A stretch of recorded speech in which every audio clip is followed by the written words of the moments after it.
많은 쪽을 이해시키려고 노력하거나 아니면 많은 쪽을 그래도 불만이지만 많은 쪽을 따라가야 합니다. 인정하고. 인정하지 않고 많은 쪽을 인정하지 않고 승복하지 않고 그냥 투쟁. 그러니까 투쟁이란 전쟁과 같은 것입니다. 전쟁은 적과의 싸움을 전쟁이라고 하지만 투쟁은 그냥 싸움이죠. 싸움. 말하자면 어때 뭐 전쟁이나 같은 것이지만 투쟁을 하고 있어요. 투쟁을. 자기 의견을 평화적으로 발표하는 그런 민주적인 평화적인 시위가 아니라 불을 지르고 깨부수고 남의 것을 가져가고 이것은 민주사회가 아닙니다. 그런 의미에서 보면 정말로 한국, 우리나라는 옛날에는 우리도 그랬지만 지금으로 봤을 적에 참으로 자랑하고 싶은 나라입니다. 미국은 많이 해봐야 몇만 명, 10만 명 모이기도 힘듭니다. 근데 한국은 수십만 명, 100만 명이 모여서 해도 그렇게 시끄럽지 않고 또 시위가 끝난 뒤에도 깨끗이 청소가 되고 이런 나라가 세계에는 아직 한국밖에 없습니다. 한국이 오히려 미국을 배워야 되는데 그런 점에서 보면 이제는 미국이 한국을 배워야 될 때가 아닌가. 어쨌든 남들은 200년에 걸쳐서 진행된 산업화, 도시화, 민주화지만 아직 완벽하지 않습니다. 완벽은 없지만 그렇습니다. 그런데 200년의 것을 몇 수십 년에 압축해서 성장한 한국은 민주, 산업화의 도시화의 본보기가 되고 있습니다. 어쨌든 단시간에 이렇게 사회적인, 문화적인 이런 어떤 사상적인 생각이 바뀌다 보니까 다 바뀌어지는 게 아니라 좀 더 젊은 세대는 빨리 바뀌죠. 나이 먹은 세대는 옛날 것을 고집하려고 하니까 보수적이랍니다. 바뀌는 속도가 느립니다. 그래서 세대 간의 차이가 나는 것을 보면 세대 차이가 나는 것은 어쩌면 당연한 것입니다. 그게 어느 쪽이 많으냐에 따라서 그 시대는 그게 그쪽으로 따라가면 되는 것입니다. 또한 학력도 경제력도 직업도 다 다르게 되죠. 서열화가 심하다 보니까 경쟁이 만연해 있고, 자 지금 우울증 얘기니까 우울증에 포커스를 맞춰서 얘기하겠습니다.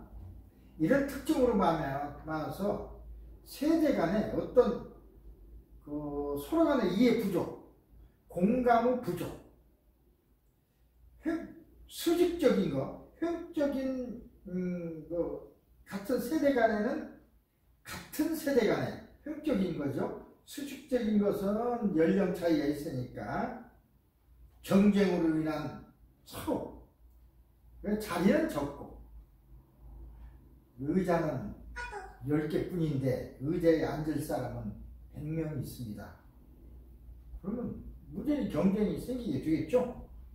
어쨌든 그래서 승리하는 사람은 살아남고 승리하지 못하는 사람은 정말로 힘들고, 그걸 우리는 이제 적자 생존 이렇게 얘기하는데, 적자 생존은 뭐 적합한 것만 생존하고 나머지는 없어진다 그런 뜻인데, 어쨌든 적자 생존은 그런 사회가 되다 보니까 스트레스가 굉장히 많은 사회가 됐습니다. 결과적으로 많은 개인들이 소유되기 쉬운 상황에 놓이게 됐죠. 소유. 이 소유가 우울증 원인이 되기 때문에 얘기하는 건 중요한 것입니다. 소유라는 현상은 어쩌면 사회를 구성하는 기본 단위라서 가족 내에서도 역시 소유 현상은 있습니다. 형제 간에도 소유가 있고 피해갈 수 없죠. 주로 요새는 아버지이자 남편인 가장이, 옛날에는 좀 얼마 전만 해도 그렇지 않았습니다. 가장이 결정하는 대로 따라야 했고 가장을 의지하고 갔습니다. 그런데 요새는 그렇지 않죠. 어쨌든 가정 내에서 소유는 가장 사적인 영역이죠. 심리적으로도 편안해야 될 공간 안에서 또 가장 밀접한 관계의 가족들끼리 이루어진다는 점에서 대단히 그 위험성이, 중요성이 큽니다. 아버지들의 어깨를 더 처지게 하는 가정 내 소유. 요새는, 전에는 아버지가 어쨌든 아버지 말을 다 했지만 요새는 아내로부터 소유되고 자식들로부터 소유되고 할 일은 많고. 자, 결혼을 통해서 가족이 구성될 때는 부부뿐이었죠. 그러니까 아내와 남편, 가장과 아내 1대1 관계이기 때문에 그래도 소유 문제가 생길 수는 있습니다만 발생할 가능성은 낮죠. 그러나 아이가 태어나고 가족 구성원이 늘어나면서 1대1의 가족관계는 서서히 변하죠. 가족이라는 어떤 단위가 됩니다. 또 가족이라는 중심이 부부에서 아이로 옮겨가죠.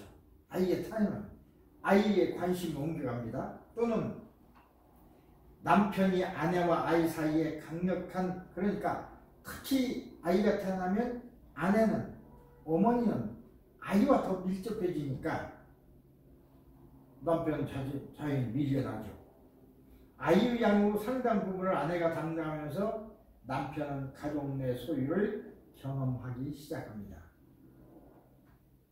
뭐 이때까지만 해도 아유, 내 아들이니까 딸이니까 내가 부양해야지 하는 책임감, 이런 것들로 해서 좀 소유감은 덜할 수가 있죠. 일단 거기서부터 시작을 합니다. 아버지가 본격적으로 소유감을 느끼는 시기는 아이가 성장하고 학교 가면서부터. 아이와 관계가 계속 유지되는 아내와는 달리 아버지는 아이의 생활에서 차지하는 비중이 점점점 줄어듭니다. 아이는 학교를 다니면서 또래 관계를, 친구들을 더 우선적으로 하죠. 학교 경비에 관심을 쏟고, 그래서 아버지의 관계는 멀어집니다. 아버지는 필요할 때, 그러니까 돈을 벌어다 주고 또 생활을 영위하게 하는 책임자, 그 정도죠. 대학을 다닐 때쯤 되면 뭐 아버지하고 별 관계가 없어요. 그 학비 대주는 것 말고는. 그 하나가 아버지 무관심이라는 우스갯소리가 있을 정도입니다. 가족에서 아버지의 소유가 극단적으로 나타나는 것이 기러기 아빠입니다. 자, 여기가 미국입니다. 한국의 경우 자녀를 미국에서 교육시키기 위해서 자녀를 미국에 보냅니다. 혼자 보낼 수 있습니까? 아내와 같이 보냅니다. 이역만리로, LA로. 남자는 가장 돈 벌어야죠. 유학비 되고 생활비 대하니까 혼자 남아서 돈을 벌어서 미국에 있는, 외국에 있는 가족들에게 송금하고 이렇게 살아갑니다. 어떻게 보면 아버지 역할은 오로지 돈을 벌어다 주는 대상일 뿐입니다. 아버지는 돈 벌어 되는 사람이에요. 정서적으로는 소외되고 물리적으로도 소외되고 멀리 떨어져 있으니까.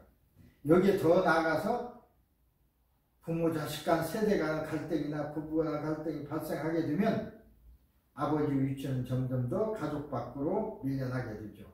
이런 소외 속에서 아버지들을 지탱하게 해주는 것은 야, 가족들을 먹여 살리고 내 자식을 공부시킨다는 자부심, 보람, 그것을 살아가죠. 그 다음 직장에서는 능력을 인정받는 것이고, 이를 위해서 아버지들은 직장에서 일을 매진하고, 직장의 일을 매진하다 보니까 가족들로부터 점점 멀어지고, 생존 경쟁에서 살아남으라도 보니까 부담은 점점 커져갑니다. 우리 한국 아버지들 어깨에 얹혀진 짐은 이뿐만이 아닙니다. 사회진출이 늦어지는 청년 세대들, 그러니까 다 가르치고 나서도 취직이 잘 안 돼요. 취직이 되기까지는 또 먹여 살려야 돼. 그걸 먹여 살리는 정도가 아니야. 생활까지도 책임져야 돼. 옷도 사줘야 되고 뭣도 해줘야 되고. 아버지들은 이전 세대보다 더 많은 경제적인 부담이 지어져 있습니다. 그리고 그 책임이 오랜 동안에 걸쳐서 이루어지죠. 부담은 점점 커졌는데, 옛날에는 아버지가 최고였지만, 아버지 말만 들었지만 요새는 그렇지 않습니다. 돈이 필요한 그걸 위해는 아버지 말 잘 안 들어요. 전혀 그런 건 아니지만 어쨌든 가족 내 위치는 약해졌습니다. 옛날에 비해서 전통적인 가부장 제도가 퇴색된 거죠. 그래서 어떻게 보면 설자리를 잃었다. 돈만 벌어주는 사람이 머슴이 됐다. 저는 그렇게 표현을 합니다. 아버지는 그저 결혼할 때 잠시의 기쁨, 행복한 뿐이지 그 다음에는 머슴으로 전락합니다. 머슴이죠. 뭐. 어떤 고난이 있어도 돈을 벌어야 돼. 그 생활을 책임져야 하니까. 그러다 보면 자, 권위는 실추되죠.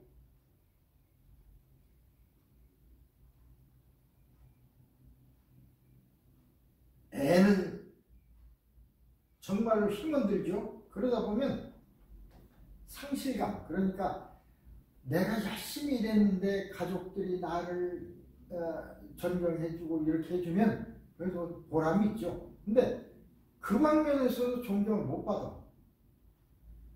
잊혀져. 이 상실감, 이제 상실감이 큰 것입니다. 아버지들이 마음속에 담아왔던 롤모델이라는 건 아버지로서, 가부장적인 아버지로서 존경받고 내가 하는 말이 100% 통하고 하던 그런 롤모델이 이제는 시대의 변함에 따라서 먹히지 않는 시대가 된 것입니다. 자, 이런 아버지들이 그러면 소유당하고 있는데 소유가 당하지 않으려면 어떻게 할까? 변해야 됩니다.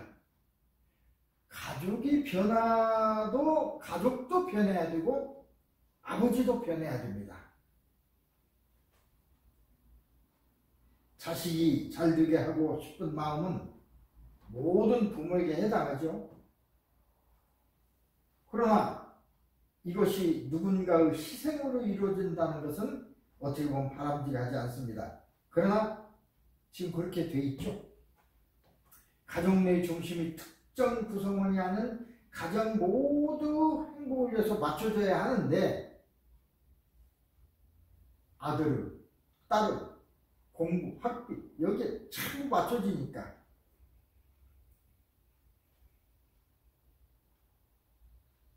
포커스가 틀리죠. 가족 전체 행복을 위해서 돼야 되는데 그렇게 되어 있지 않습니다. 세대의 차이, 뭐 취향 차이도 있겠죠.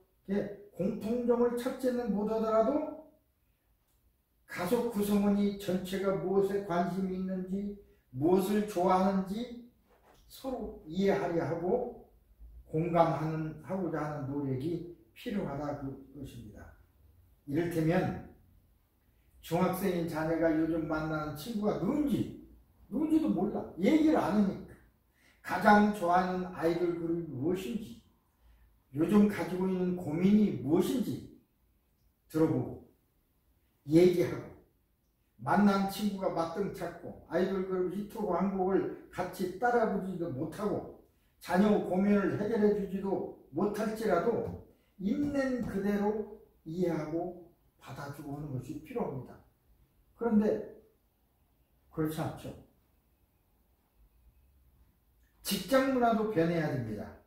직원들이 사회에서, 회사에서 무조건 많은 시간을 보내고 일을 해서 실적을 높이기보다는 건강하고 행복한 가정생활을 통해서 즐겁고 재미있게 살아야 사실은 일의 능률도 오를 거라는 식으로 고용주가 생각을 해야 되는데 그런 생각 안 해요. 사원들 가지고는 자기가 책임지는 거고, 어쨌든 능률 높여서 돈을 많이 벌 생각만 하는 거죠.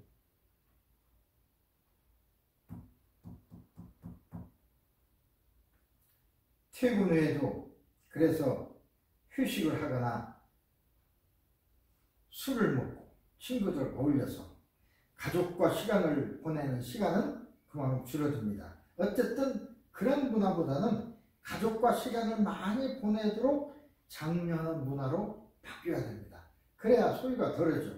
근데 그렇게 한다고 우리는 얘기하지만 그런 방향성을 얘기하는 거지, 참으로 실제의 삶은 그렇지 않은 방향으로 많이 나가고 있습니다.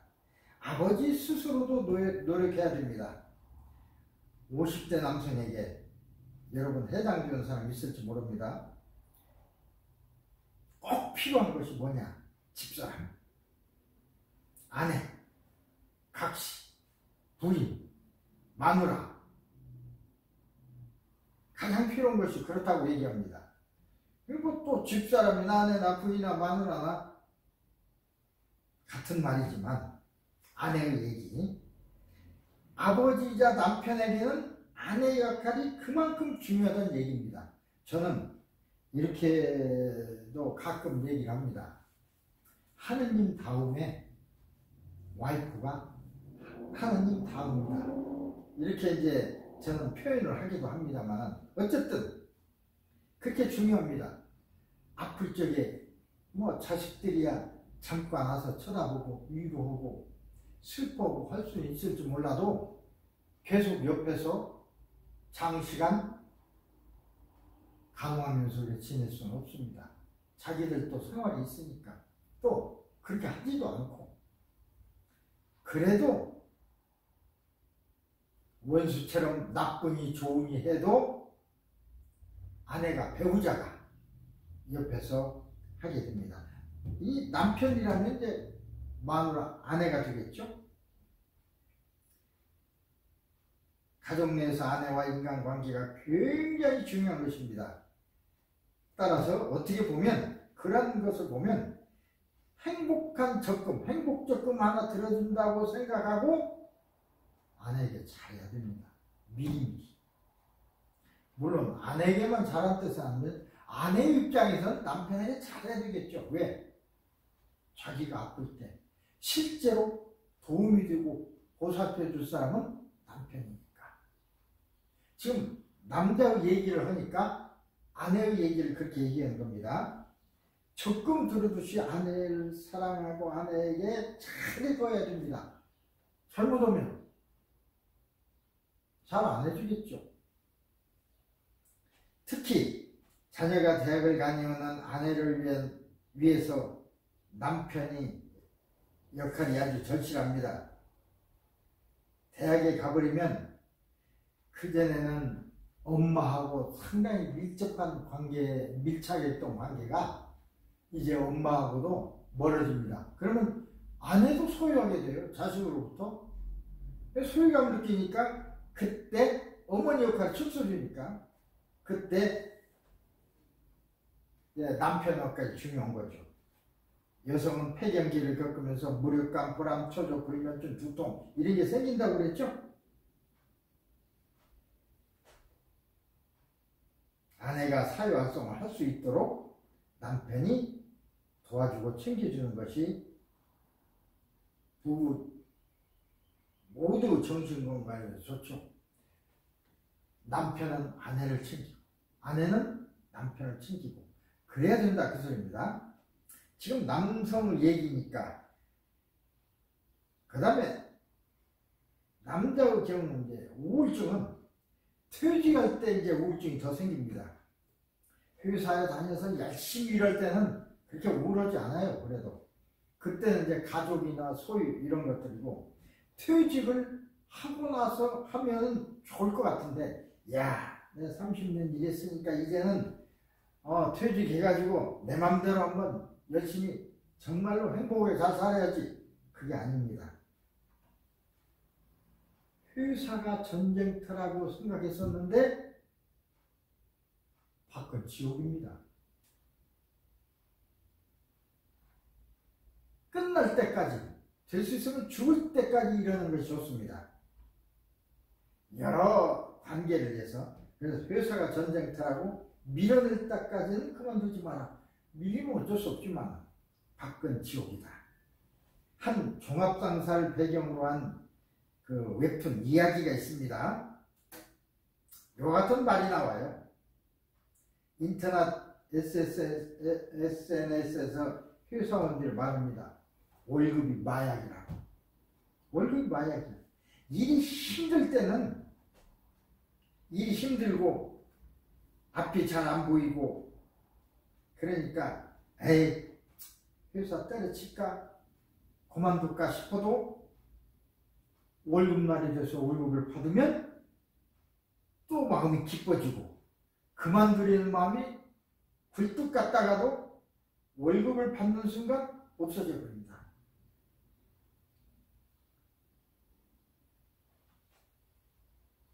다음 월급을 기다리는 비록 적은 돈이지만 예측 가능한 삶을 살 수 있는 돈이죠. 안정감. 이거 매력적입니다. 돈이 있으니까 안정감이 이토록 매력적인 이유는 퇴직 후유증이 그만큼 크기 때문입니다. 막상 직장 밖으로 나가면 직장이라는 울타리 안에 있었던 것과는 달리 그의 삶이 녹록지 않습니다. 첫 번째가 생존 문제입니다. 경제적으로 잘 준비된 사람을 제외하고는 대부분 생존 문제를 또 경제적으로 준비했다고 생각했는데 여러 가지 일들이 생기고 하다 보면 평생 써야 될 그런 말하자면 재물이 모았던 것이 10년, 5년에 다 거의 다 소비가 됩니다. 뭔가 돈 쓸 일이 생겨요. 소비되고 그 잠시 그러니까 뭐 5년, 10년 잠시 그 이후에는 곤궁한 삶이 되는 것입니다.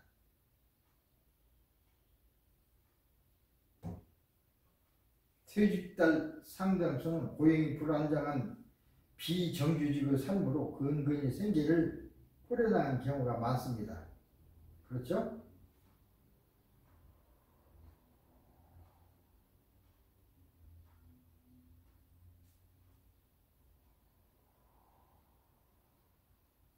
희망도 있어요.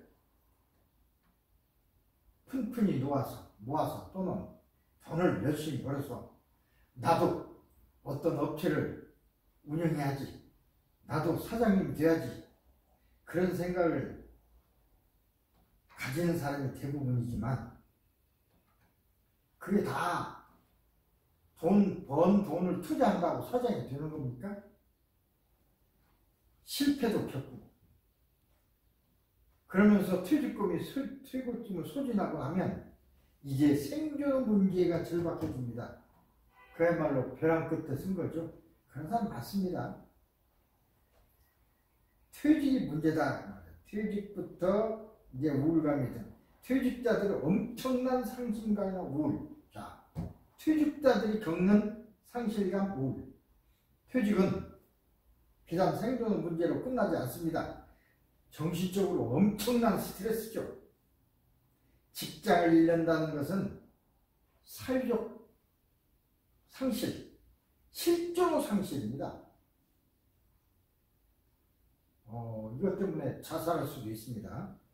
조직에서 자기의 역할을 잃는 것이고, 가족 내에서는 부양자의 역할을 잃는 것이고, 직장 내에서는 인간관계를 잃는 것입니다. 상실. 개인이 감당하지 못할 만큼의 상실, 스트레스, 부담이 될 수가 있습니다. 어제까지만 잘 해보려고 노력하는, 어제까지만 해도 직장에 있을 때 나한테 잘 보려고 하던 부하들이 내가 퇴직을 딱 하게 되면 물처리가 달라집니다. 잘 보일 필요가 없죠. 쓰나미처럼 밀려오던 내 할 일이 퇴직은 그날부터 하나도 할 일이 없어져요. 어떻게 보면 좋을지 모르지만 내 존재감이 없어지는 거죠. 다른 사람의 요구, 내 할 일이 있음으로써 내 존재감이 있는 건데 그런 것이 없어지니까 존재감이 없어져요. 막상 퇴직을 하고 나면 갑자기 출근할 것이 없어져. 그렇죠? 출근할 때는 24시간을 쪼개도 모자라는 시간들이 이제는 어떻게 보내야 할지를 모르겠어. 주체할 수가 없어요. 교사에 있을 때는 축사를 해달라, 격려사를 해달라 부탁하는 사람도 많았는데 퇴직하고 나니까 하나도 없어. 그래서 이런 상실감 때문에 우울증을 겪게 됩니다. 이걸 퇴직자들의 우울증이라고 이렇게 얘기하는데 이것도 무리는 아니죠. 퇴직한 후의 상실감은 직장을 자신의 한 몸으로 생각하고 헌신하고 오랫동안 근무한 사람, 특히 겉으로 보이는 직위나 명예를 유지하기 위해서 돈도 많이 쓰고 많은 부하 직원들을 거느리고 일했던 사람일수록 더 큽니다. 퇴직 상실감. 개인은 손실만이 아니라 어떻게 보면 사회적인 손실입니다. 퇴직은 가족에게도 심리적 상처를 남기고 가정에서도 다양한 심리적 갈등을 유발할 수가 있습니다. 퇴직으로 발생하는 부정적 감정은 특히 가족 내에서 잘 전이된 그 연구가 있어요. 연구가 미국 노트람 대학교 심리학과 제럴드 하펠, 제니퍼 헤임스 두 교수가 기숙사 룸메이트 103쌍을 대상으로 설문조사를 했는데 룸메이트 한 명이 부정적인 생각을 하면 다른 룸메이트도 이런 생각을 따라서 6개월 사이에 같이 우울증이 걸리더라. 환경이 굉장히 중요한 거죠. 특히 퇴직은 남편이 우울해지니까 남편과 가까운 아내에게 후유증이 미칠 수가 있는 것이죠. 남편이 우울하면 아내도 우울해진다 그 소리입니다. 남편이 우울한데 아내가 즐거울 수 있겠습니까? 그래서 이걸 은퇴 남편 증후군이라고 일본에서 그런 용어까지도 있습니다. 남편 은퇴와 함께 아내의 스트레스 강도가 높아지면서 몸이 아프고 심장이 날카로워지고 하는 증상, 이거 우울증이죠. 몸이 아프고 신경질이 나고 하는 걸로 나타나지만 그게 우울증입니다. 이렇게 퇴직으로 인한 개인의 상실은 가족 상실을 넘어서 사회적으로도 번져갑니다. 퇴직자, 아까 얘기했지만 퇴직자 우울증 그런 게 심해지면 자살할 수도 있어요. 야, 내가 이제 역할이 다 끝났구나. 나를 어제까지만 해도 머리를 조아리고 부탁하던 사람들이 쳐다보지 않습니다. 이 충동적 자살을 한 원인이 될 수도 있어요. 그런 경우가 상당히 많습니다. 이건 심각한 사회 문제죠. 직장인으로 훌륭하게 살아온 많은 가장들이 퇴직이 사회적 문제가 되는 것입니다. 미국 사람 아더 밀러는 세일즈맨의 죽음이라는 희곡을 썼어요. 이 얘기를 다뤘습니다. 퇴직자들과 그들을 둘러싼 이들의 정신 건강에 대한 문제를 이제 쓴 거예요. 우리 한국 공정 작가도 의자놀이라는 책을 아까도 얘기했지만 말하자면 정리해골 사람 수보다, 그러니까 정리해고를 당한 사람 수보다 적은 자를 놓아. 그 의자에 앉는 사람은 해고가 안 되고 앉지 못하는 사람은 해고되는 것입니다. 10명이 있는데 5개 의자만 놓고 빙빙빙 돌아라 앉으세요 했을 때 앉는 사람은 그대로 있고 나머지는 해고되는 것입니다. 의자놀이, 이 이야기인데, 야, 의자에 앉지 못한 사람에게 뜨거운 세밀고 손을 내밀 수는 없을까? 그리고 오히려 자기가 앉았으니까 그걸 끝나고 옆 사람 못 앉는 사람은 그냥 소외됩니다. 의자를 뺏긴 자들에 대한 사회적 배려, 이것이 필요합니다. 퇴직에서 결코 자립지 않은 우리 자신들에게, 우리 스스로에게 다 돌아와요. 앉은 사람도 앉은 그때만 그렇지 다음 기회는 자기도 그런 소유를 당하게 되는 것입니다. 그러면 퇴직자들에 대한 어떤 사회적 지원은 어떻게 이루어져야 할까? 될 수 있으면 정리해고나 퇴직을 안 시키는 게 좋습니다. 최소화해야 해요. 있는 일자리는 상승을 위해서 나눠 써야죠. 퇴직 후에 생존 기반이 있더라도 가족들이 생활할 수 있도록 도와주고, 그게 이제 복지국가인데 그렇게 되고 있지가 못하죠. 이런 지원을 해야 된다 그것입니다. 우리가 그 일을 지금 현재는 해결할 수 없더라도 방향은 알고 있어야 되죠. 방향. 우리가 어떤 사회를 만들어야 될까? 그래서 이처럼 여성뿐만 아니라 남자들도 엄청난 상실감을 겪으면서 우울증에 시달리는 경우가 많습니다. 특히 이제 퇴직하고 나서 우울증이 제일 많아요. 일할 때는 내가 돈을 버니까 돈이라는 게 그렇습니다. 돈을 벌어다 주니까 존재감이 있어요. 돈을 한 푼도 못 벌게 되면 그때부터는 존재감이 없습니다.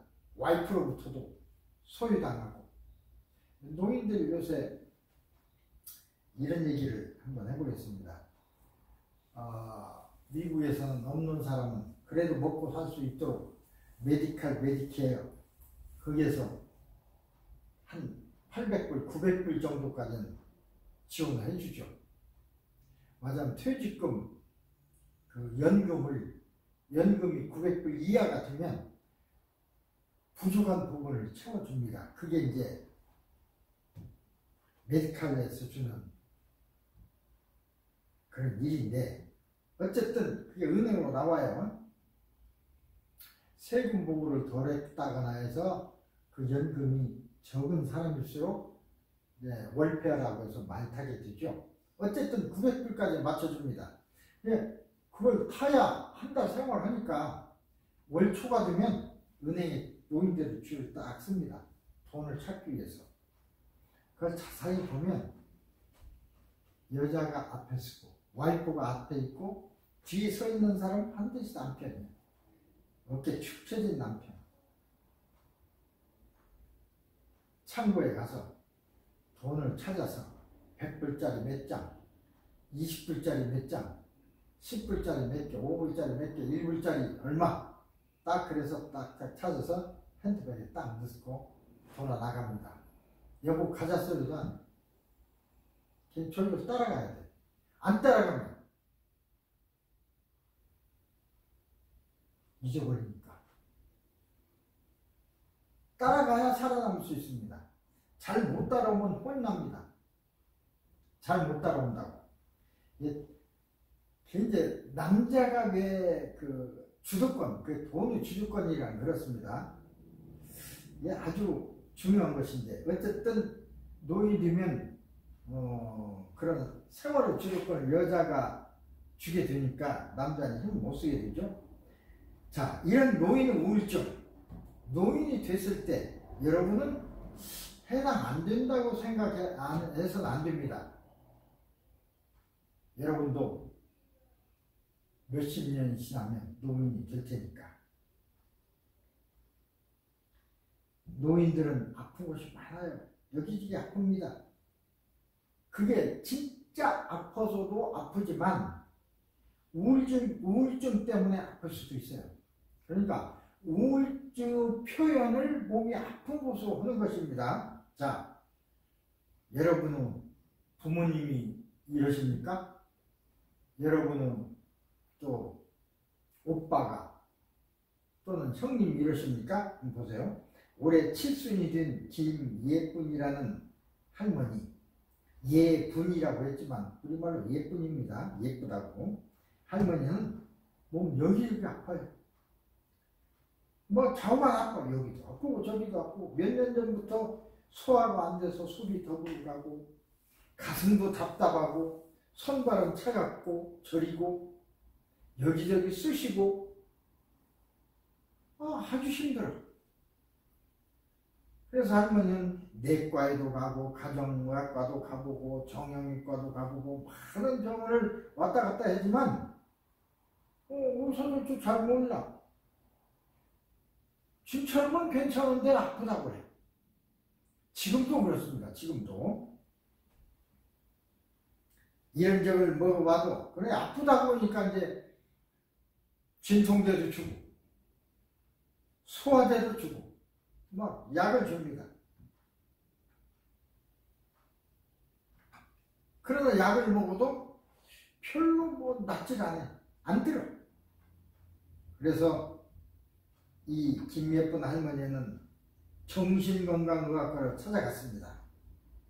대부분 우리 한국 사람들은 정신과 찾기를 두려워하고 안 찾으려고 합니다만 전문의와 면담을 하면서도 할머니는 계속 아프다고 그랬죠. 진짜 몸이 아파요. 정신의학과를 안 가봤으니까 그걸 가보는 거예요. 다른 데는 가봐야 도움이 안 되니까. 왜 의사가 물어도 몸이 아프다는 얘기만 해요. 실제로 아프니까.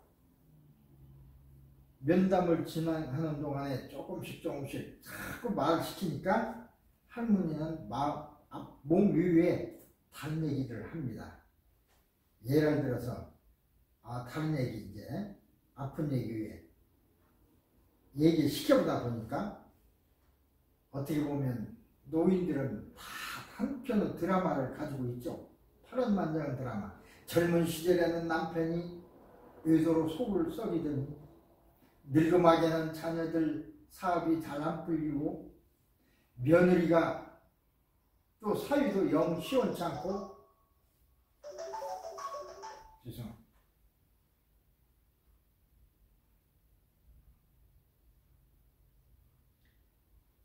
제가 강의 중이니까 조금 이따 전화 드릴게요. 조금 이따 전화 드리겠습니다.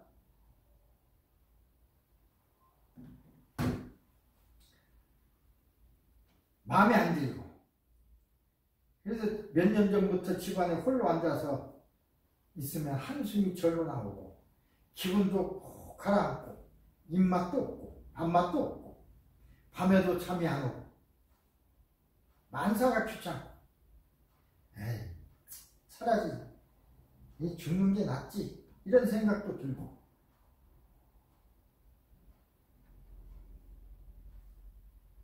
세월이 그래요. 그러니까 이게 원인인 거예요.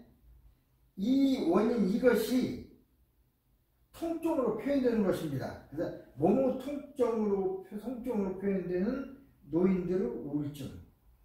이게 꼭 노인만의 얘기는 아닙니다. 여러분들도 이렇게 답답한 어떤 환경이 되면 몸이 아파요. 진짜 아파요. 아픈데 그 원인이 아파서 아픈 게 아니라 마음이 아파서. 이게 우울증은 우울이라는 그 마음을 뭘로 표현하면 아픔으로 표현하는 것입니다. 우울하다는 것을 표현하는 것은 우울증을 극복하는데 매우 중요합니다. 표현이라는 건 뭐냐? 내가 이렇게 아프니 나를 도와달라는 표현입니다. 내가 우울하다고 해서 나 요새 우울해 얘기하기가 힘들잖아요. 그리고 내가 우울한지조차도 몰라요. 우울증인데도 우울하다고 생각하는 환자들이 많이 없습니다. 그냥 아픈 거야. 내가 왜 우울해? 우울증이야. 특히 노인들은 자신의 기분을 말로 표현하는데 서툽니다. 뭐라고 표현하기가 쉽지 않아요.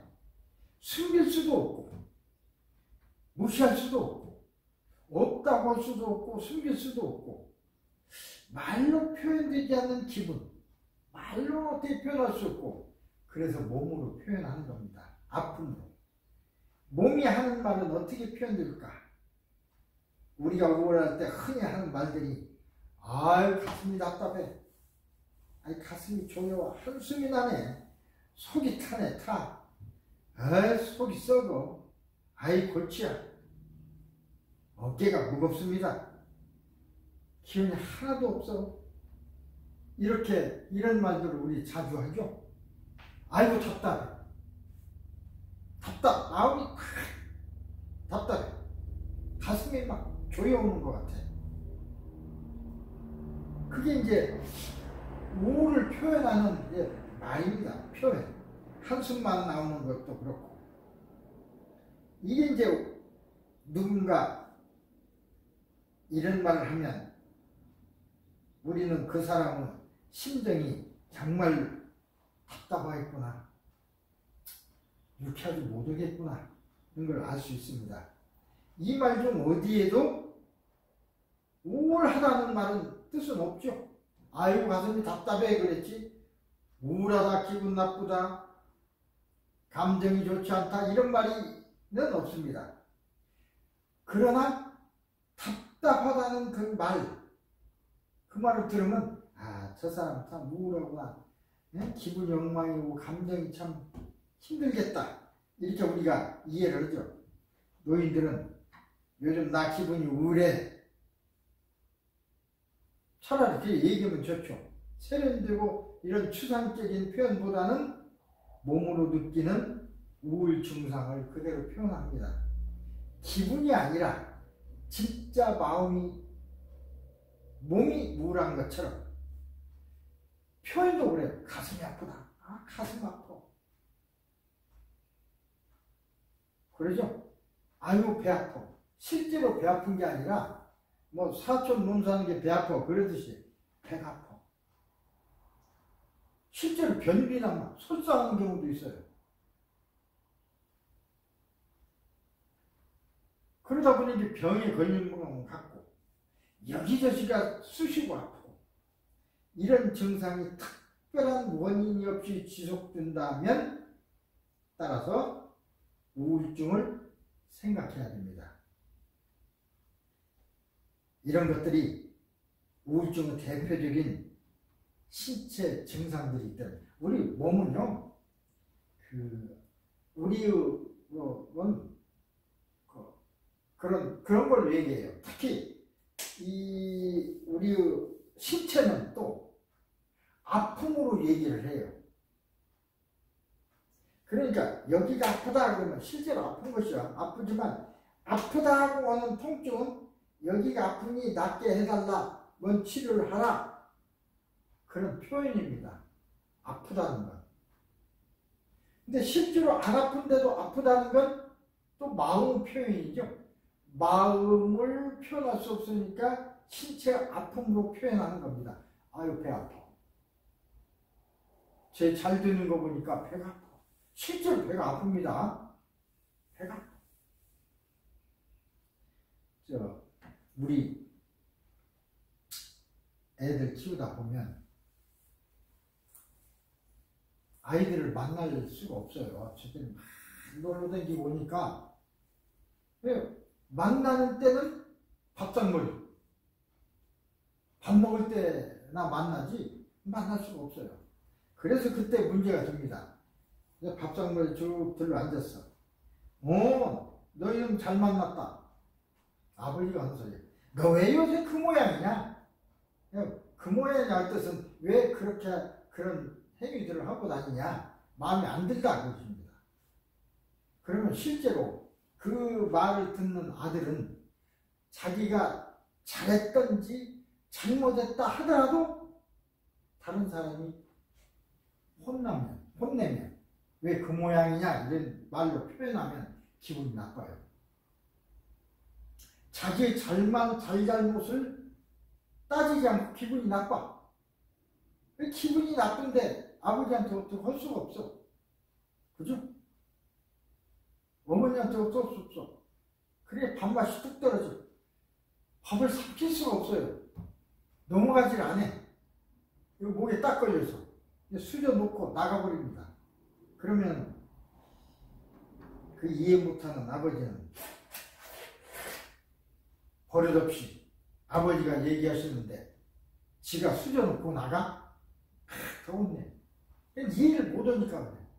실제로 밥이 안 넘어가요. 그래서 밥상머리 먹을 때는 즐거운 얘기만 하고 어떤 나쁜 얘기는 먹고 난 뒤에 한 30분 내지 1시간 있다 하고. 왜? 먹고 바로 얘기하면 소화도 안 돼. 진짜 막 설사도 나고 배가 아파요. 실제로.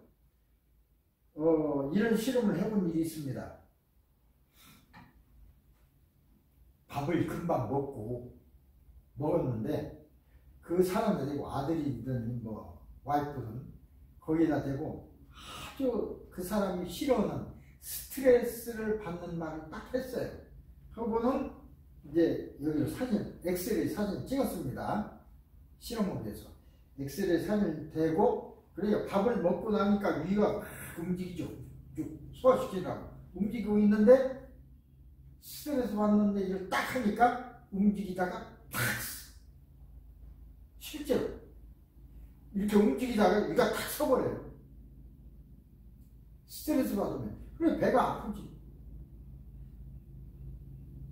창자도 마찬가지. 막 설사가 나고 멈춰버리면 변비가 들고 어떤 경우에는 막 창자가 움직여. 그래서 설사가 들고 실제로 그렇습니다. 이제 일종의 이제 우울증이죠. 이게 바로 우울증의 대표적인 신체 증상들이라고 할 수가 있습니다.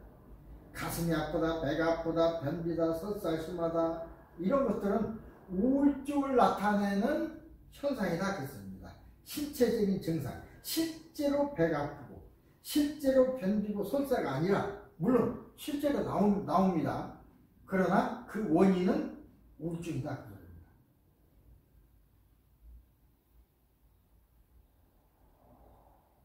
꾀병이 아니죠. 우리는 꾀병이라고 해요. 어떤 경우에는. 저놈이 실제로도 우리 시험 볼 적에 어떤 학생이 시험만 칠 때 되면은 소화가 안 되고 막 골치가 아프고 시험 기간 딱 끝나면 깨끗해져요. 지금 꾀병이라고 하죠. 꾀병이라고 아니죠. 뭐 시키니까 뭐 아프다고 그래? 이 꾀병이야. 근데 꾀병 꾀병이 아니라 실제로 그렇습니다. 아까 얘기한 긴 예쁜 할머니, 자주 자녀들에게 전화를 걸어서 아프니까 나 어디가 아프다, 아예 어깨가 막 쑤시는데 미치겠다, 병원 좀 가야겠다. 그러면 어머니를 모시고 병원에 갔습니다. 근데 아무리 검진해도 실제 병도 없고 아프지도 않아. 근데 아프다고 하니까 진통제, 소화제, 약만 줘. 우선 뭔가 약만 자꾸 들어놔. 그리고 계속 아프다 보니까 자녀들도 부담스러워. 어머니는 계속 병수는 뭐 그러는데 아프다고만 한다고. 그러다가 정신의학과 치료를 받으니까 우울증이라는 소견이 나온 것입니다. 지금까지 할머니 증상은 우울함을 못 이겨서 몸으로 나타난 현상, 일종의 꾀병이죠. 꾀병이라는 건 실제로 아닌데 뭐 꾀병이라고 하는데 그런 병이 나타나는 것입니다. 꾀병이 아니야. 실제로 아파.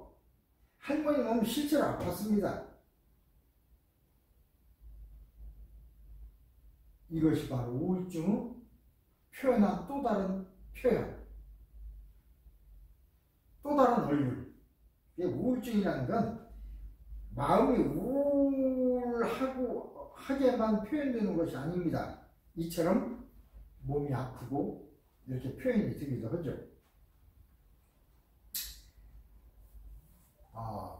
엄마는 내가 우울하다 그 말을 할 수 없으니까 신체적인 증상을 통해서 그걸 호소한 거예요. 그걸 알아듣지를 못한 것입니다. 자꾸 가서 병원에 가도 안 아픈데 아프다고 해. 그러면 할머니, 어머니가 뭐 때문에 우울하신가? 그랬는데 이런 교육을 받지 않은, 이 교육이 필요한 거예요. 이런 교육을 받지 않은 사람은 그건 꾀병이라고 생각해. 실제로 아프지도 않는데 자꾸 아프다고 그래. 이렇게 얘기한다 그 말입니다. 실제로 아픕니다. 우울증 표현으로 아픈 거야. 우울증이 없어지면 안 아파지는 것이죠. 이유 없이 신체적인 통증을 호소하면 자세히 들어봐야 돼. 엄마, 아버지, 요새 무슨 걱정이 있습니까? 요새 어떻게 지내세요? 라는 일반적인 얘기를 들어보면 그 아버지, 어머니가 하는, 노인이 하는 언어적, 비언어적 표현 속에 우울증이라는 말이 들어있습니다. 그것을 알아내고 그것을 보듬고 그것을 이해해주는 것이 자식들이 할 일이죠. 이해 못하면 이제 꾀병이라고만 하는 거야. 그죠? 그래서 이런 공부를 우리가 해야 될 필요가 있습니다. 또 우리도 늙으니까 우리 자녀들도 이걸 알아야 되고, 우울증이 나도 표정이 멍해지고 기억이 잘 안 나고 그래요. 그런데 치매도 그렇잖아요. 치매는 진짜 병이에요. 이제 마음병이 아니라 치매가 이 세상에서 가장 어려운 무서운 병이 첫째가 치매고, 치매는요 자기 스스로를 잊어버려요. 자기가 누군지도 몰라. 아들이 누군지도 모르고 와이프가 누군지도 몰라. 누구세요? 그래. 이거 어떻게 보면 말을 하고 뭐 그래서 그렇지 짐승이나 똑같아. 자기 존재를 잊어버리는 거니까 그거보다도 더한 증세가 있으니까 가장 나쁜 게 치매예요. 그 다음 우울증, 그 다음에 이제 중풍 같은 몸을 못 움직이는 그 다음 우울증. 우울증도 심하면 이제 문제가 되죠. 가벼운 우울증도 있지만 심한. 박말리 할머니. 석 달 전부터 표정이 조금 전에 뭘 했는데도 기억 못하고, 물어보면 기억을 못해. 옷을 입을 때도 단추를 이 구멍하고 이 구멍하고 이렇게 해서 옷을 끼웠는데 아래로 끼거나 위로 끼거나 엇갈려. 그 다음 헛소리도 해. 갑자기 야 우리 재산 거덜났다, 이제 우리 망했다, 우리 거지 되어버렸네, 엉뚱한 말을 해. 실성한 사람처럼. 그런데 실제로 할머니는 돈이 없는 것도 아니고 먹고 살만했어요. 그런데도 막 그런 소리를 해. 그래서 가족들은 우리 어머니가, 우리 할머니가 치매 아닌가? 이렇게 걱정을 했습니다. 겉으로 드러나는 증상들이 치매와 똑같았어요. 옷 입기도 어려워지고, 뭘 잊어버리고, 현실과 다른 망상까지도 하고. 그래서 정신건강의학과 전문의와 상담했더니 숨어있던 암장, 우울증이라는 것까지 이제 발견됐어요.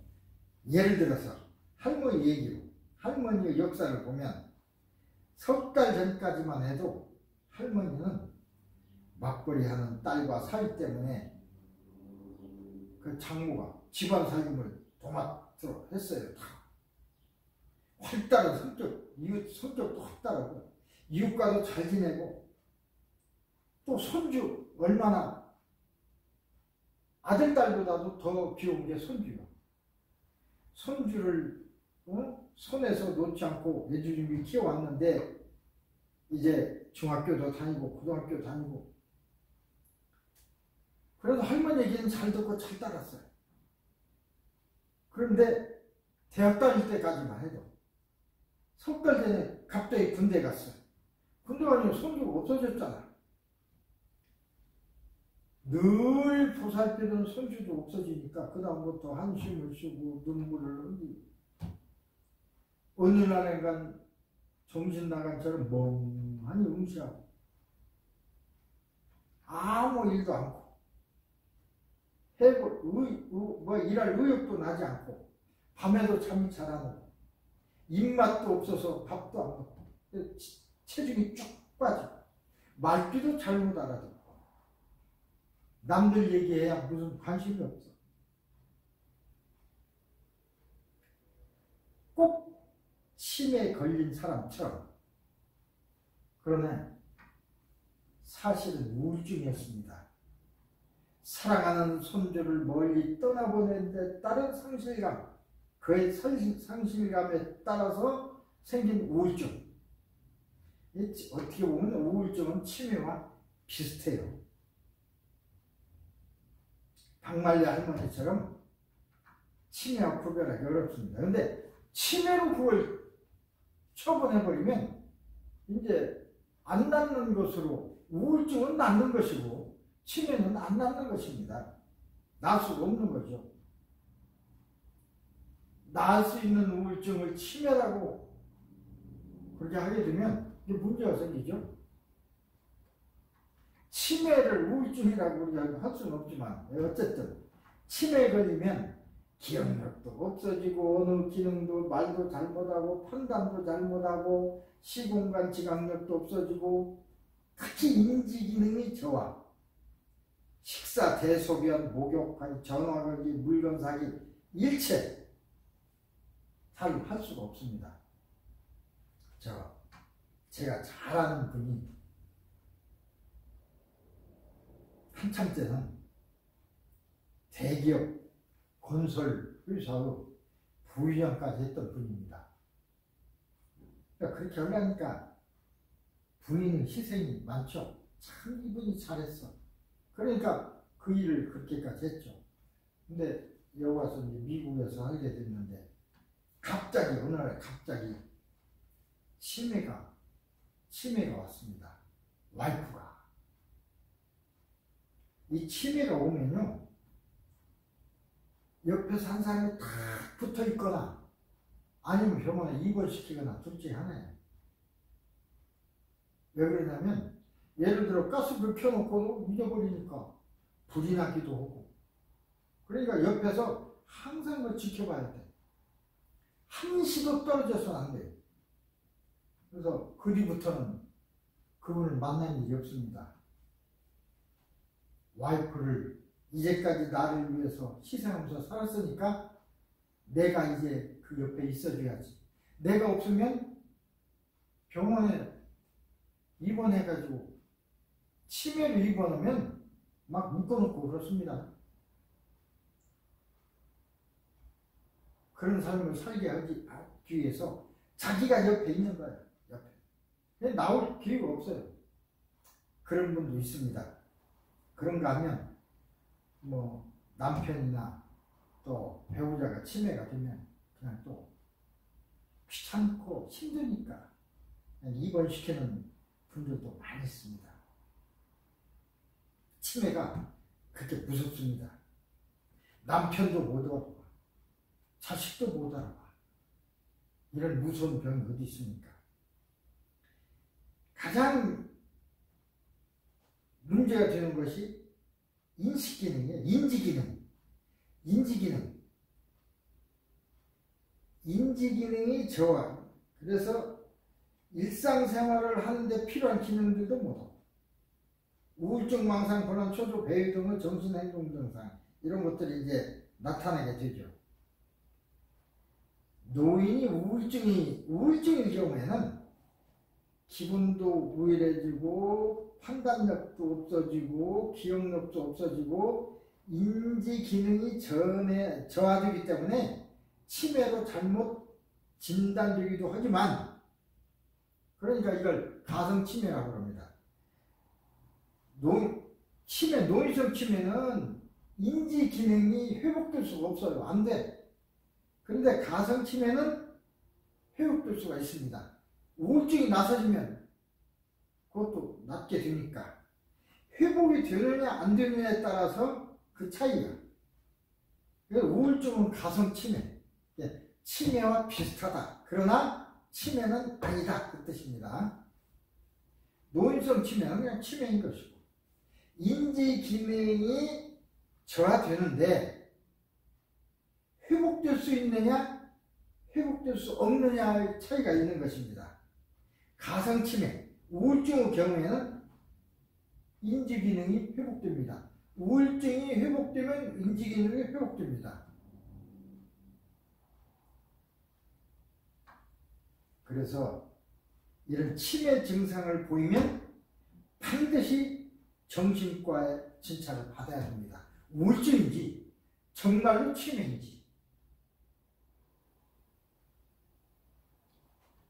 잘못된 치매 진단은 환자에게도 그렇고 가족에도 그렇고 큰 부담이 되기도 하고 엉뚱한 치료를 받게 만들기 때문이죠. 우울증을 치료를 받아야 할 사람이 치매 치료를 받게 됩니까?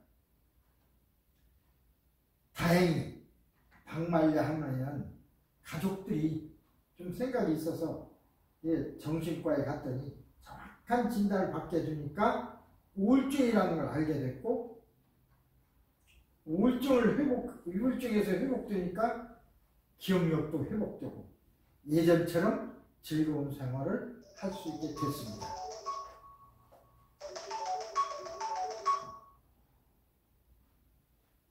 자, 그러면 치매와 우울증을 어떻게 구별할 수 있을까? 자, 굉장히 중요한 것이 되겠죠? 어떻게 구별할 수 있을까? 자, 이것은 우리 모두 일인지 모릅니다. 누구나 부모를 모시고 있으니까. 우울한 기분이 매우 두드러집니다. 우울증도 그렇죠. 우울한 기분이 더 두드러져. 치매보다도. 치매인 경우에는 글쎄 우울 자체를 이제 모르니까 우울하지만 기분이 더 심해. 일반 치매에 비해서 인지기능 손상이 갑자기 나타나. 치매는 서서히 그것이 이루어져. 그런데 우울증은 갑자기 그냥 치매 현상처럼 생겨. 천천히 나타나느냐, 갑자기 나타나느냐, 이 차이가 있다 그런 말입니다. 그 다음에는 치매 환자들은 기억력이 떨어진 걸 감추려고 했어요. 근데 우울증인 사람은 그걸 자꾸 얘기해. 얘기한다는 것은 도와달라는 신호예요. 야, 내가 요새 기억이 잘 안 나. 그런 예로 최근 사건에 대해서 질문을 하면 치매 환자는 기억이 안 나더라도 비슷하게 뭐라고 얘기하려고 그래. 근데 실제로 우울증이라면 모르겠다고 쉽게 말해버려요. 그 좀 차이점이 조금 있습니다. 완벽한 건 아니라도 이런 조그마한 차이점을 비교해보면 우울증이시구나, 치매시구나, 이걸 알 수가 있는 것입니다. 그 몇 가지 이제. 그 다음에 우울한 증상이 항상 우울한 것이 아니죠. 우울했다가 괜찮아졌다가, 그러면 인지기능도 나빠졌다가 좋아졌다가, 이렇게. 치매는 인지기능 전환과 똑같습니다. 좋아졌다 나빠졌다 할 수가 없어요. 우울증에서 회복이 되면 인지기능도 회복이 됩니다. 치매는 인지기능이 회복이 없죠. 이렇게 몇 가지로 할 수 있는데, 약간 이상하다 그러면 일단은 정신과의 진단을 꼭 받아야 됩니다.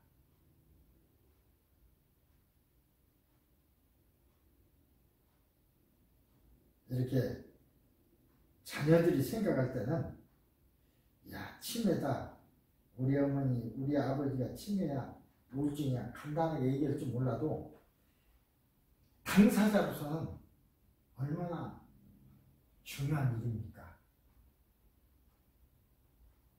회복될 수 있는 우울증인데 치매라고 주위 사람들이 전부 인정을 해서 치매로 몰고 가면 증상은 비슷하니까 얼마나 안타까운 일입니까?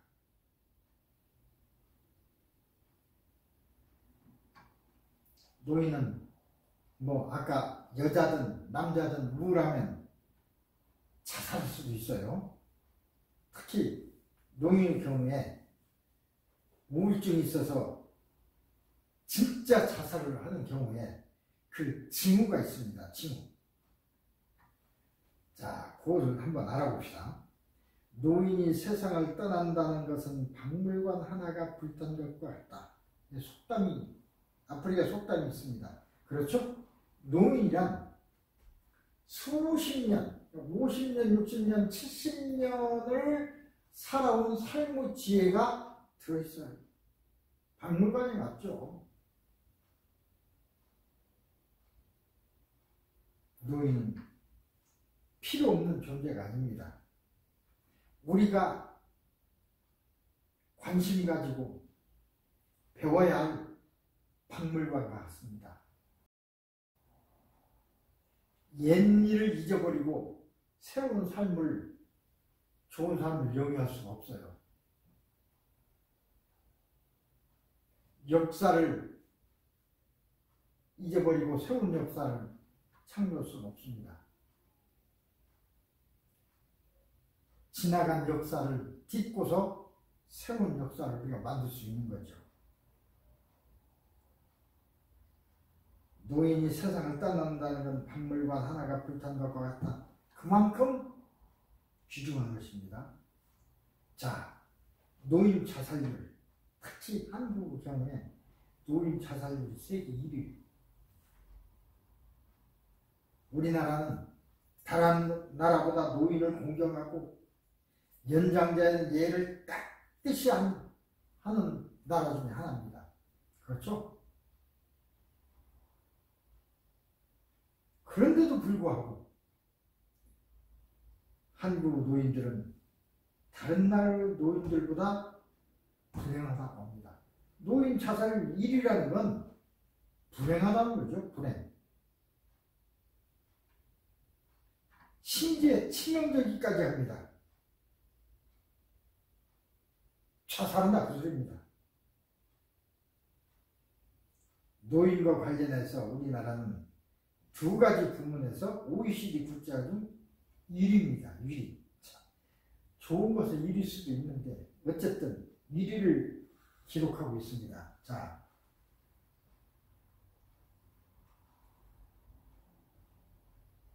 OECD 선진국이죠.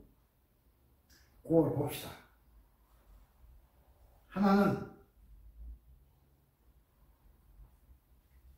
노인이 빈곤합니다. 아까 얘기했지만 평생을 직장에서 돈을 벌면서 애쓰게 살아왔는데 나중에 빈곤합니다.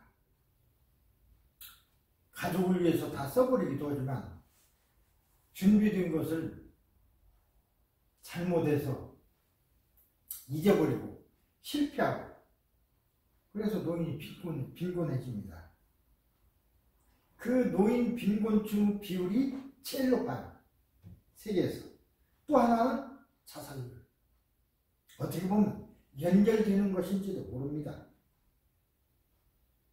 2011년 통계에 의하면 65세 이상인 노인 10만 명당 79.7명, 80명이 자살로 세상을 떠납니다.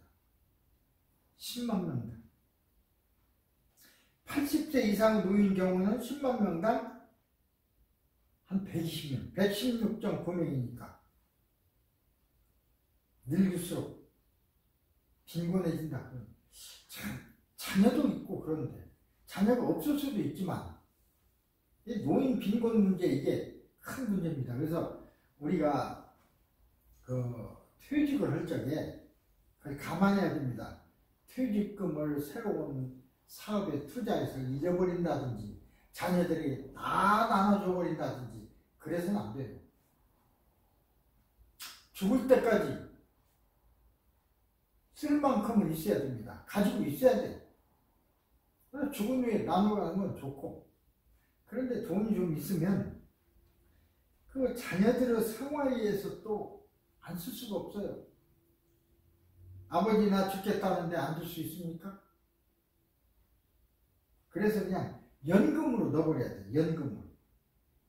연금으로 넣어도 문제는 있습니다. 예를 들어서 한 달에 한 번씩 연금을 타는데 다 그런 건 아니라 은행에서 보면 어머니가 연금을 타서 나와요. 물론 월세 같은 거 그럼 한 900불 그럼 은행 밖에서 기다렸다가 400불 500불 딱 떼어서 가지고 가는 아들도 딸도 많이 있습니다. 놀랍게 그거 가지고 녹음하고 막 그래요. 근데도 그렇죠. 그리고는 그걸로 못 사니까 깡통 주스를 던지고 그런 노인들 많습니다. 그분들은 자식이 달라니까 어쩔 수 없이 주는 거죠. 안 줘야 돼요.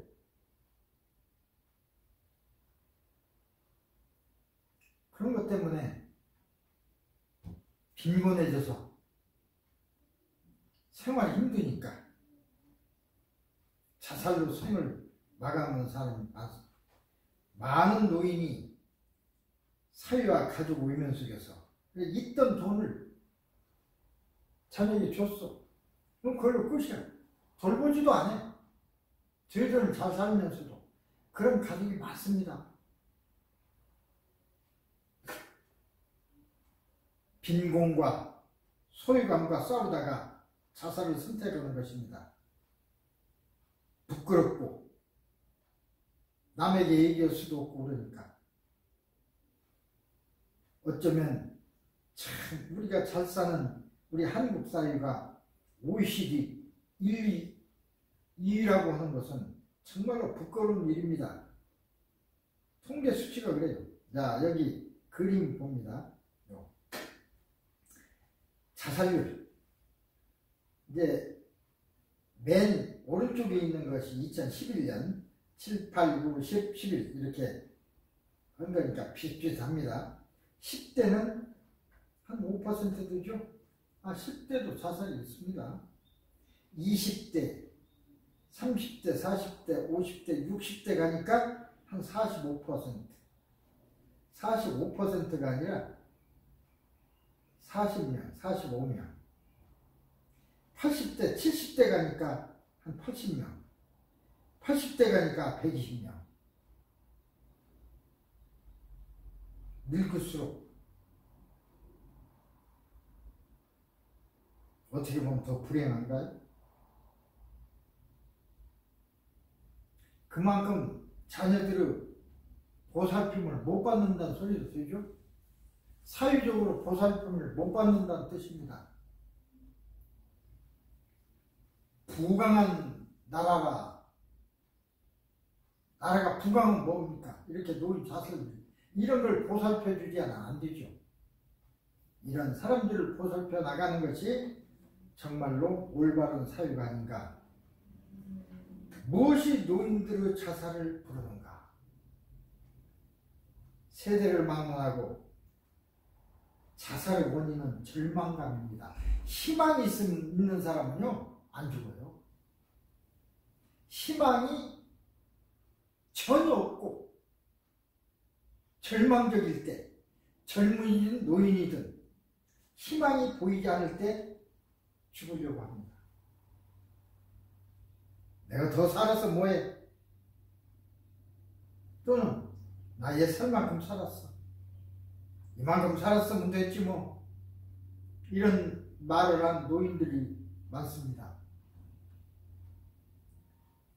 과거가 후회스럽고 현실이 참혹하고 미래가 암담하니까 어두우니까 현실이 참혹한 것은 견딜 수 있는데 미래가 좀 밝으면 내일은 괜찮아지겠다 그러면 살아요. 그러나 미래가 암담하면 없어. 내일은 더 그럴 것 같아. 그러면 문제가 되는 거죠. 좀 더 구체적으로 몸이 병들었을 때 죽어야지. 죽고 싶어. 우울증에 걸렸을 때 그런 생각 나죠? 궁핍해졌을 때 진짜 돈 없으면요. 그래서 나이 먹을수록 돈을 가지고 있어야 됩니다. 자손들은 부모가 늙을수록 용돈을 많이 줘야 돼요. 주머니에 돈이 있으면 절대 죽을 생각 안 씁니다. 그게 효도. 나도 못 사는데 어떻게 그냥 용돈을 드리면 그렇다고 해서 용돈 드린다고 다 쓰는 거 아닙니다. 특히 가정 불화가 있을 때 이 가정 불화 때문에 자살하는 얘기가 많죠. 자, 아플 때, 우울할 때, 우울한 것은 아픈 것이 아니라 또 아픈 것보다도 더 아픈 것이 우울이야. 궁핍했을 때, 정말로 살기 힘든 것은 우울증보다 더해. 불화할 때는 모든 것이 나요. 필요 없어. 그때 자살들을 많이 하게 되죠. 대개 10대 청소년들이 자살하는 것은 갈등입니다. 부모 때문에. 부모와 싸움하고 내 뭐 해달라는 거 안 해주고 그럼 자살하려고 그래. 나 이렇게 하고 싶은데 아버지 어머니가 못 오게 하니까 그냥. 그래서 부모와 갈등이 제일 많아요. 20대는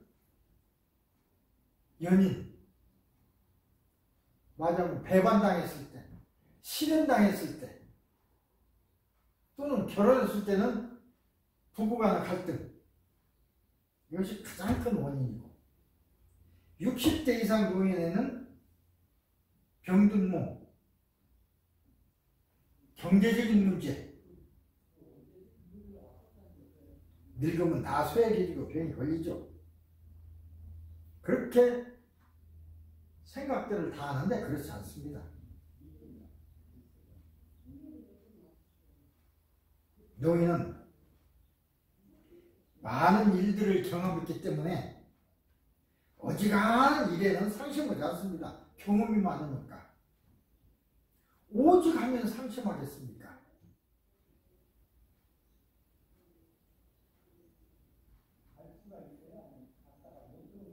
그렇게들 얘기를 많이 하는데 경험 많으니까 아버지 어머니 이런 어려운 일 당했으니까 뭐 쉽게 넘으실 거야. 그게 아니다 그랬습니다.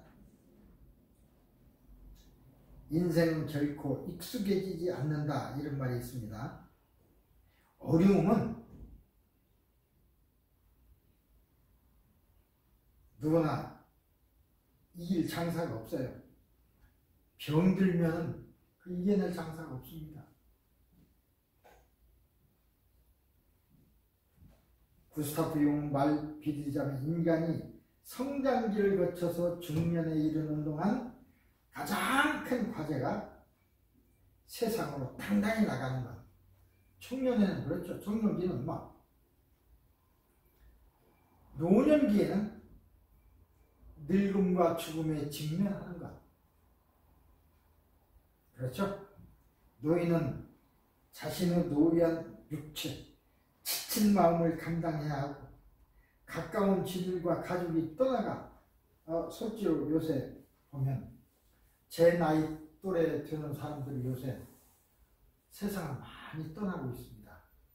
아마도 10사람 중에 8명은 떠나는 것 같아요. 저는 그래서 문병을 가거나 문상을 가지 않기로 했습니다. 아프지 않을 때 서로 얘기하고 그러지. 내 잘 아는 어떤 분도 지금 병원에 있는데 내가 안 갑니다. 왜? 거기 가서 그분을 위로할 수는 있지만 위로한다고 해서 그분이 더 좋아지는 것도 아니고 내 마음만 더 상해. 저 사람도 저러니 나도. 그래서 그런 말 자녀들은요 그런 소식도 전하지 말아야 돼. 부모한테.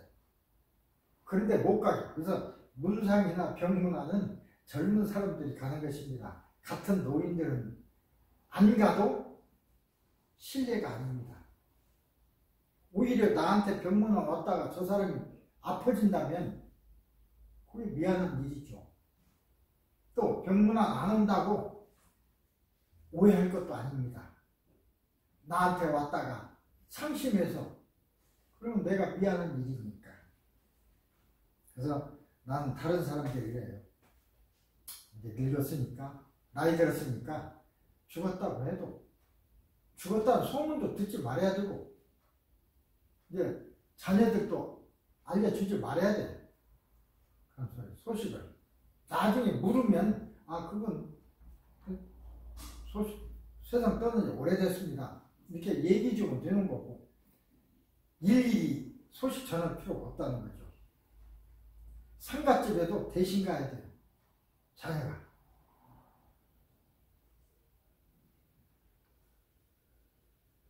저는 저 스스로가 그렇게 않기로 그냥 그걸 보니까 크게 가슴 아프더라고요. 얼마 전에 저하고 친한 사람이 10년쯤 됐네요. 일주일에 한 2번씩은 만났어요. 월요일 만나고 나는 양방병원에 한 2, 3일 가야 되니까 그 다음 금요일날이나 목요일쯤 만나서 또 커피 한잔하고 좋은 얘기하고 그랬는데, 월요일날 죄송합니다. 월요일날 커피 마시고 이제 금요일날 뵙시다. 그러니까 그분이 하는 얘기가, 내가 배가 좀 이상해. 병원 좀 가봐야 되겠어. 금요일날 병원 한번 가보세요. 갔다 오세요. 그리고 헤어졌어요. 그리고 금요일날 만납시다. 헤어졌는데 그 뒤부터 소식이 없어. 만날 수가 없어. 2주일 동안. 2주일 후에, 그러니까 그분은 셀폰만 나오고 했었는데 그게 끊어지니까 가족들하고도 뭐 연결이 안 되고 누가 알려주는 사람도 없고, 2주일 후에 신문에 부고가 났더라고요. 산 땅에서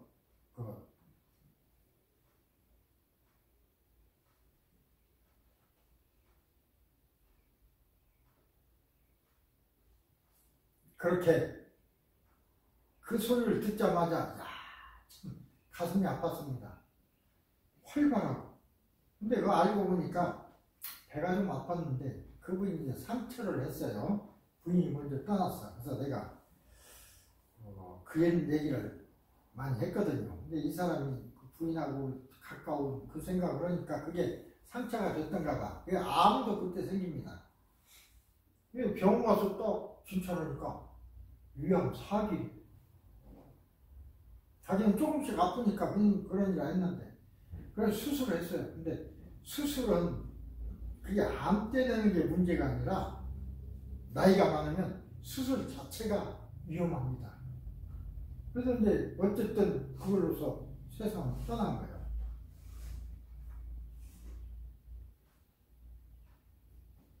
거기에 가지 않았습니다.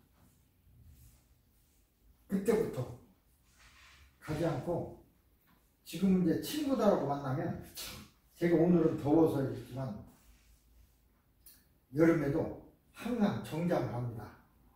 친구들과 만나서 약속 있으면 넥타이 메고 정장을 합니다. 근데 남들은 뭐 더운데 뭐 불편하게 그러냐, 청바지 입고 다니지. 그런데 그렇지 않아요. 그때 내가 청바지 입고 나갔었거든요. 그러니까 그때 헤어질 때의 모습, 죽고 나서도 내 모습을 그런 모습으로 봤을 거 아닙니까? 그냥 내 생각에, 그럴 것 같아서 월요일날 만났을 때 참 내가 깨끗하게 더 이렇게 하고 산뜻하게 하고 만났을걸. 죽을 때 그 모습을 기억합니다. 그래서 그때 그 뒤부터는 지금부터 만나는 사람이 그게 마지막일지도 모르겠더라고요. 그래서 항상 정장 입고 다니고 그렇습니다. 자, 어쨌든 우울증까지 걸리면 절망으로 나락으로 떨어지니까, 자, 노인 자살을 막아라. 노인의 자살을 막는 데는 많은 노력이 필요합니다. 우선 사회적으로는 경제적인 궁핍에서 해나도록 해야 돼요. 그래서 미국에서는요, 월표를 주는 겁니다. 이 세상에서 가장 살기 좋은 나라 미국 아닙니까? 노인들의 천국입니다. 굶어 죽지는 말라고 노인 아파트도 지어주고 월표를 줍니다. 그거 가지고 뭐 저축해서 부자 들어가는 게 아니라 먹고 살라는 한 달 동안 꼭 필요한 액수, 그걸 이렇게 계산해서 주는 겁니다. 그래서 가장 행복한 노인 사회가 미국 노인들입니다. 한국도 그런 제도가 있긴 있지만 아직 액수가 부족합니다. 미국은 900달러 정도 주는데 한국은 한 300달러? 없는 것보다 낫지만요. 홀로 사는 노인에 대한 지역사회 이웃들과 관심도 외롭지 않게 주기적으로 방문하고 이야기를 하고 대화를 하고, 그래서 고독감을 덜어주고, 외로울 때 죽음을 생각하니까 노인과 떨어져 사는 가족은 자주 연락하고 전화라도 하고 아니면 바쁜 틈을 내서 점심이라도 같이 하고 가족 행사하는 노인들을 반드시 포함시키고 어떤 경우에는 그러지 않은 경우인데 소유감이라는 게 아까 얘기했듯이 우울증 원인이니까 소유감을 느끼지 않도록 신경을 써야 합니다. 자신이 가족들에게 사랑받고 존중받는 존재라는 것을 알려줘야 돼요. 또 노인이 감당해야 할 문제도 있습니다. 생활 문제 뭐 여러 가지. 예를 들어 치매 환자들은 보호자 없으면 안 되죠. 그래서 미국에 보면 도우미가 있어요. 90세 이상 된 분들은 도우미를 매일 쓸 수가 있습니다. 또 병자들은 도우미를 그 경중에 따라서 일주일에 한 번 또는 두 번, 세 번 받을 수 있습니다. 돌봄. 또 가족 구성이 늘 할 수 없으면 나누어서 그러죠? 나누어서 월요일 날은 네가, 화요일 날은 네가 이런 식으로 어쨌든 지원 시스템을 활용해야 되고 치매에 걸린 배우자를 돌보는 것은 상상할 수 없을 만큼 힘듭니다. 중풍 환자도 그렇고요. 오히려 돌보는 사람이 더 우울증에 걸려요. 더군다나 똑같이 쇠약한 노인이 노인을 돌보려면 얼마나 힘들겠습니까?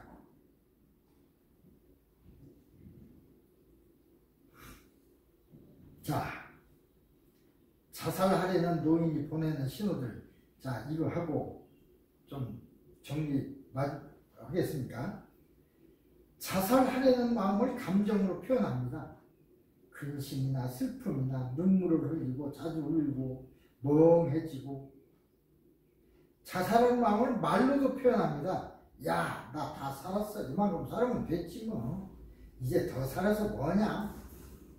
아버지 어머니가 그런 소리를 하게 되면 잘 알아들어야 돼요. 나 살 만큼 살았다. 이제 너희들에게 부담되기 싫다. 나 이제 아무짝에도 쓸모없이 됐어. 행동으로도 표현합니다. 혼자 있으게 하고 뭐 잘 입으면 뭐해. 신경도 안 쓰고 술도 많이 마시고 약 먹으면 뭐해. 약도 안 먹고 그다음 신변을 정리합니다. 물건도 나눠주고 이런 자살 신호를 보낼 때는 자살을 어떻게 생각하는지 적극적으로 물어봐야 됩니다. 적극적으로 왜 죽으려 하는지 주의 깊게 경청하고 입장을 바꿔 생각해보고 말의 내용뿐 아니라 감정에 기울이고 죽고 싶다는 말이 또 와닿아요.